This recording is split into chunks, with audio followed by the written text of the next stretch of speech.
Welcome to the Real Rockford Files, for tales of the paranormal, supernatural, and the flat-out unbelievable. Today I'll be sharing Bigfoot stories. Let's get into it. Story 1. I used to drive a truck across the continental 48 states, from Maine to Los Angeles, from Seattle to Miami. I've driven the entire length and breadth of the United States. I drove exclusively overnight. It's my natural schedule anyway, and my driving partner is always appreciated. On this occasion, I was driving my truck through the Appalachian Mountains, quite late at night, somewhere around 3 a.m. I'm drinking a Mountain Dew, listening to an audiobook, Dark Tower 3, The Wastelands, and focusing on the road in front of me. Suddenly, something dashes across the road in front of my headlights. I only see it for a few moments, but then there's something completely wrong with it. It's bipedal. Its head is in line with my windshield, which means it must be 10 feet tall. It's hairy, and while it's human-shaped, there's something off about it that I can't explain. For those brief moments I see it, it looks misshapen, hunched over, all the lines are wrong. And then in a flash, it's across the road and gone, and I can never prove it was ever there. Story 2. August 5th of 2017, Mammoth, California. My ex-fiancée and I were avid climbers, hikers, and explorers of the east side Sierra Nevada mountain range, and we decided to go up to Yosemite to climb. Now, Yosemite is stupid crazy to get campsite reservations for, so we decided to stay on BLM land a few miles down from 395 from Mammoth, where we didn't have to pay for camping. We pitched our tent and got settled in. Made dinner, then I went to go set up our trash bag about 1,000 feet from the camp.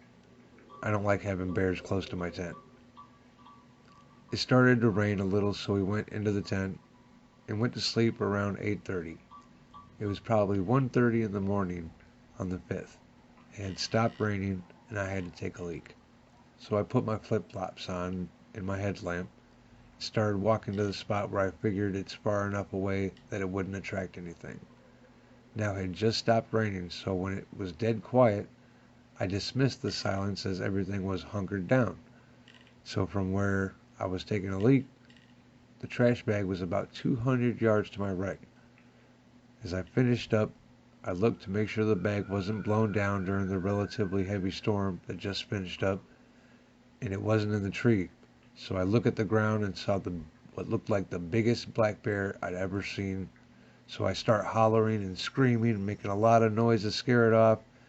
Then it fucking stood up and looked at me, just covered in hair at about 8 feet at its shoulders, as wide as a meter stick, then ran off. I said, fuck this, I'm going back to the tent, and sprinted the entire way. I get back in the tent and my fiancée asked why I was yelling, and I told her I was scaring off a bear from the trash bag. She snuggles back in and falls asleep. I'm wide awake listening contently for any movement when I start hearing footsteps around the car where we kept the food. And then the footsteps started coming towards the tent, and I got scared thinking that this thing, whatever it was, can just come through the tent if it wanted to. It started touching the tent, and I could hear heavy breathing and grunting. Then my fiancée wakes up, freaks out thinking it was a bear, and grabs the keys and hits the panic button on the car. Whatever creature ran off. I didn't encounter anything again that trip and played it off to her as it was a bear, and we should probably find somewhere new to camp the next night. On August 5th, we packed up and left early to go climb in Yosemite, and when we came back that night, and the new campsite I approached, another camper that I recognized from the previous night asked me if I noticed anything weird going on the previous night. I told him the story, and he said that he heard my screaming and car alarm, and both times shortly after, something went running at a full gallop through his campsite. While going into his vehicle the next morning, he noticed that there were huge handprints on his cars, on his windows, and he was freaked out enough to move to a new spot as well. He pitched a tent 30 feet from where we were, and we finished camping together the remainder of the trip. I'm not sure what I saw, but the closest thing I can relate it to was Bigfoot. Story 3. My encounter happened back in September of 2002 in southern Illinois. A friend and I, both 16, just returned from seeing the movie Signs in theaters. My friend's house was a good 10-minute drive outside of our town, which was very forested. Later that night, around midnight, we decided to take a walk down an old farm road next to his house that cut right through the woods for about half a mile to an open field in the woods, roughly the size and shape of a football field. We grabbed 2 flashlights and started out into the woods. The whole way out, we were trying to freak each other out since we just got done watching a scary movie. We made our way out to the clearing and were in the corner of the field closest to his house when we heard footsteps coming from the opposite side of the field. Pretty far off. Our crappy condiment flashlights wouldn't reach that far, so we both turned off our lights, tried to let our eyes adjust to the dark, squatted down. When we turned off the lights, the footsteps stopped too. At this point, we were looking towards the opposite side of the field. A few minutes had passed, and we were talking quietly, trying to figure out who the hell would be in the middle of the woods at midnight. The closest neighbor lived about 3 miles down the road. Suddenly to our right, we hear something massive running at us. This thing had to be huge. The sound of its feet hitting the ground is like nothing I've ever heard to this day. They just had so much weight behind them. The steps sounded bipedal, one foot after the other. Our adrenaline kicked in, and I moved faster than I have in my entire life. I literally felt like I was flying. We ran back to his house in a dead sprint and locked the doors. We briefly discussed what happened and went to bed. Strangely, we never spoke about it, really, again. I completely forgot about that night until about 9 years later. I recently got out of the Navy and moved back home. I ran into my friend from that night and he brought it up.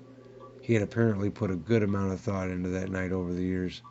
I wasn't very interested in the topic at that time, so I kind of just shook it off and moved forward in life. Years later, I can't quite figure out what happened that night.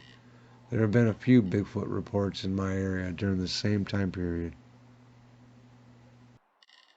Story 4. Okay, here goes. This is a family story passed down through the generations. They called it the Indian's Devil. All I know is that my great-great-granddad was courting his wife and had to walk 12 miles up the New Ireland Road in Albert County, New Brunswick, Canada. The story was that something jumped out of the trees at him. It had the hands and feet and face of a man, but the body of an ape. It followed him for miles, mocking him and then running away. The local Aboriginal people called it a devil and always told their children to stay close or it might snatch them. They knew this thing, so I asked Grampy what happened. He said that great-granddad was so upset that he took to his bed for 4 days. He then got a bunch of men together and they tracked it down and shot it. I asked Gramps where they buried it and he told me, but I'm not going to put it on the internet. About 2 years ago, I checked the old property deeds and the place where he said it was buried was in existence at the time. I'm guessing in the 1850s. Another friend was telling me that one of his relatives back in the 1930s had a new car. The wheels were really small and not well designed for the snow.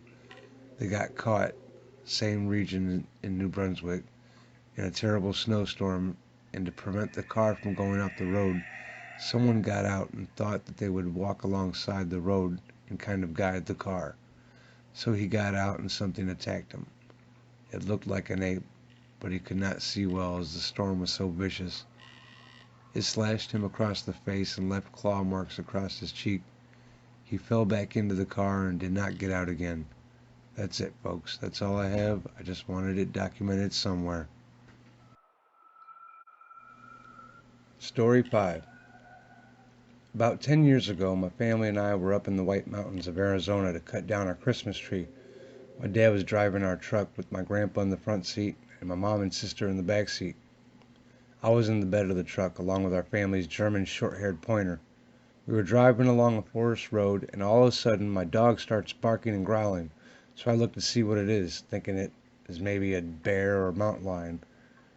What I saw was a tall, dark figure walking parallel to the road about 60, 70 yards away.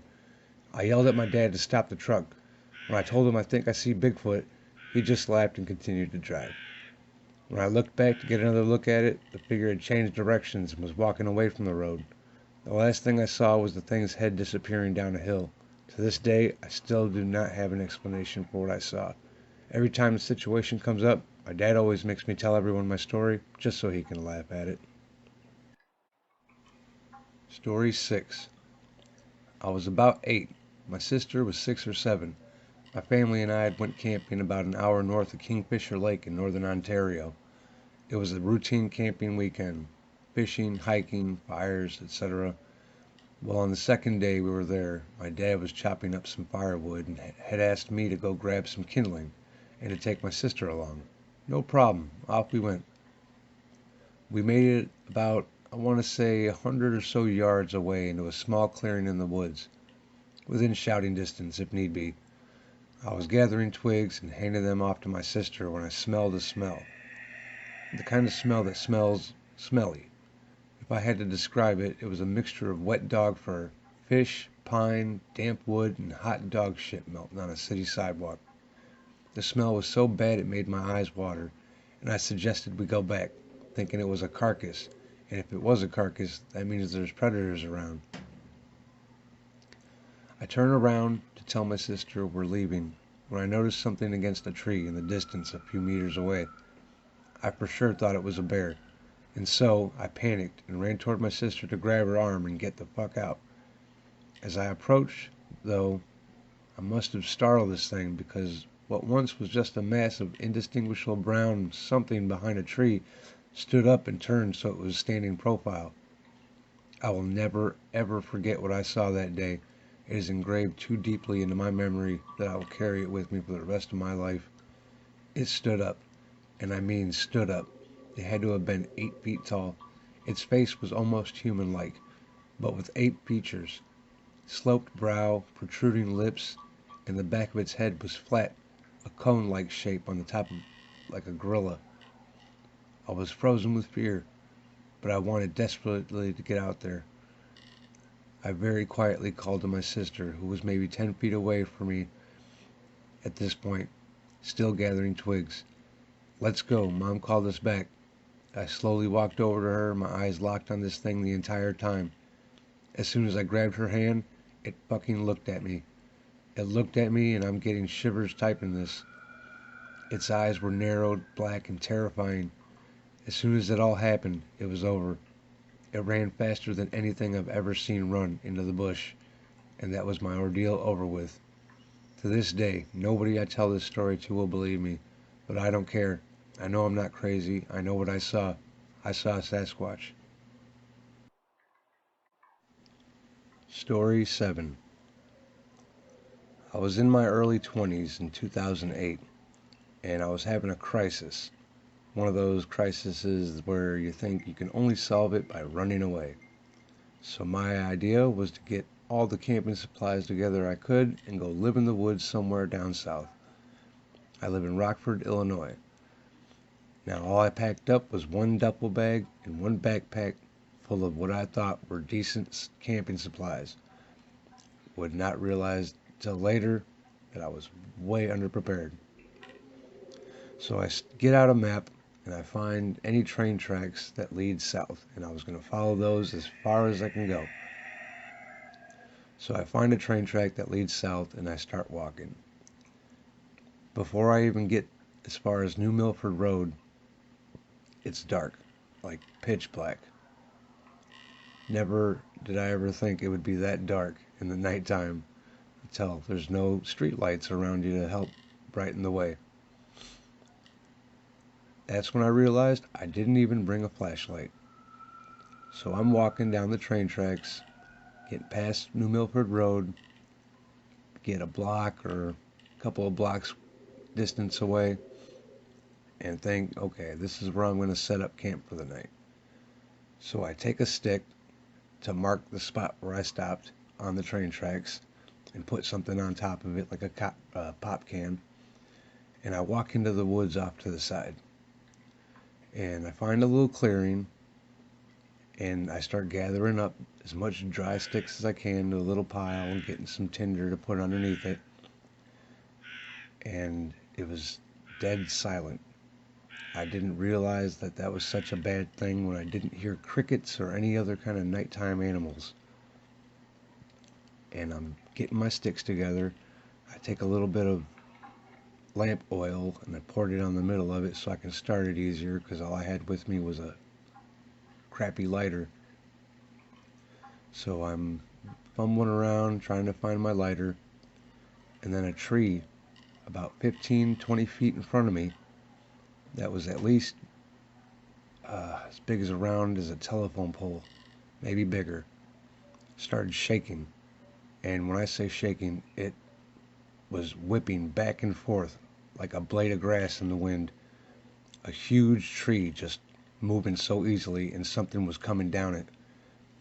All I could see was a little bit of moonlight or starlight, whatever it was, through the treetop, and I could just see the tree just shaking back and forth.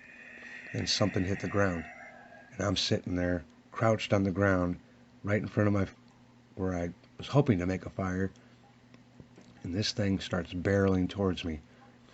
There's nearly waist high weeds, and I can just hear this stuff just ripping out of the way as this thing is tearing right at me.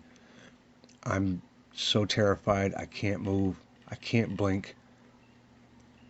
I'm waiting to die. It gets about a foot in front of me and just stops. I sit and wait, and I wait, and I'm waiting for this thing to grab me or bite me, whatever it is. Nothing happens. I finish fumbling around, find my lighter, reach down in front of me without looking, get a light on the lamp oil, move my hands back.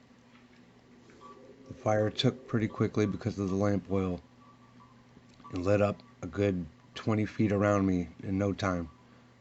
And there was nothing there. Absolutely nothing there. Whatever it was, it just vanished. I didn't hear it walk away. I didn't hear anything fly away.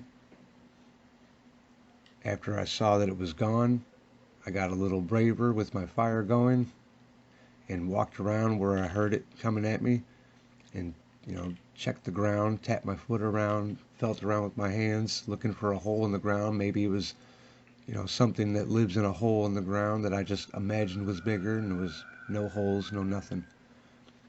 Just a path of weeds knocked out of the way while this thing came at me. I figured, okay, I'm not ready to go live in the woods. This is not for me. Not now, at least. So I stayed there till morning, put my fire out, gathered up my things, walked back up to the train tracks and took a look down the tracks in the direction I was heading, going south, and my jaw dropped. Where I stopped in the middle of the night in the pitch black darkness, I had another 5, maybe 10 feet of walking, and I would have walked right off the edge of a bridge and probably died. So let this be a lesson to you. When life gets you down, running away and living in the woods isn't always the answer. Now, whether it was a Bigfoot or something else, I think it actually saved me. I was about to have a lot worse luck after that. Besides walking off of cliffs in the middle of the night and the possibility of giant animals coming out of the trees, my duffel bag strap broke on the way home, and then my backpack straps both broke on the way back home. I wouldn't have gotten very far. That was my own personal account.